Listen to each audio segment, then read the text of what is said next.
Hello, I have a 70 horsepower Evinrude Outboard for sale. It's a 1996 model. I'm going to demonstrate it right now. I've owned it since 2007. It's obviously in good shape. You'll see that. We had a 20-foot baby cape. It was on a wooden boat. The thing is now rotten and sitting on blocks in the yard. If you want the baby cape, it's free. Otherwise, it's going to the dump, which is the plan for that. But I want to sell this motor and get into a smaller boat. So I'm going to show you, before we start it up and put it in water, I'm going to show you some things here. So show the motor there. As you can see, it's good there. So it comes with doesn't come with the battery, everything you see here, and it has good controls. I'd rather keep my gas can, but we can talk about that. So it's got the power trim. It's working good.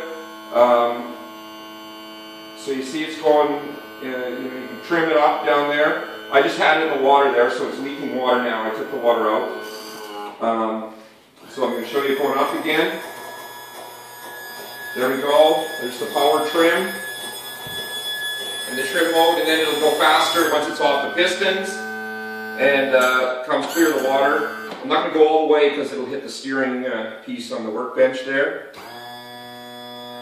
And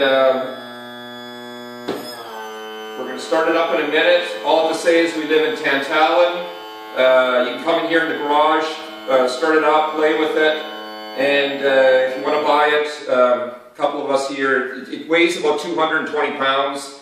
It takes probably three people for safety. We moved it with two. We can put it on the back of your boat or in your trunk. Okay. Okay, one more thing. The propeller, as you can see, is in good shape. No one's hit no rocks with that. That's as smooth as they come. You feel that there. And she's tight there. So that's I wanted you to see that before it goes in the water. Okay, well the water's filling. I'm going to explain a bit about the controls. The controls themselves are worth probably at least 200 bucks. They're relatively new. Took them out of the boat. Bombardier. So there's your one single control, full forward, obviously neutral, and then full reverse, and that works in the motor well. This is your choke lever or your high idle. You run it up here all the way to full high idle and neutral, and when you start, it's got the kill switch, and it's got an electric choke. So what you got, and I'll show you when I start it. You got to push the key in for maybe 2-3 seconds to put an electric shot of gas and close the choke plates. Do that before you start it, and it'll start every time. Other than that, everything works. It's got a little alarm on it here. Everything else, the controls work quite well. You have to get your own steering controls. Okay, folks, we filled the bucket full of water, as you can see, and I'm going to start this up, and of course the engine's going to work fine. If this blows, we'll win America's Funniest Home Videos. So remember here, I'm going to put it's in neutral. I'm going to put the choke on, turn it in here, hold it in for just a second or two.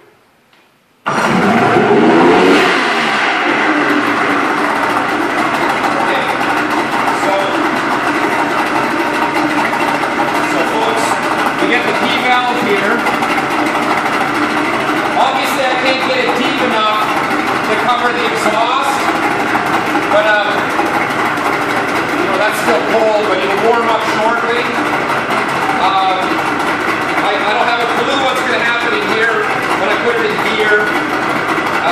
And the other one too, you should know, it might be burning a little bit blue because I used some gas from our chainsaw that has probably had more oil than the 51. It's probably more like 41, but that can't hurt the motor.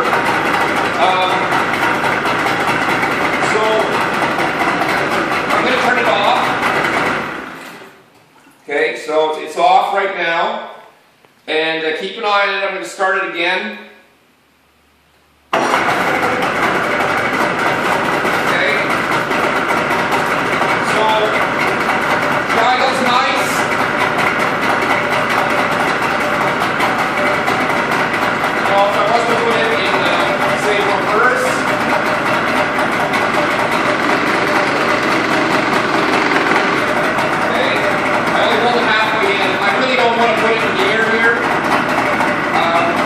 I won't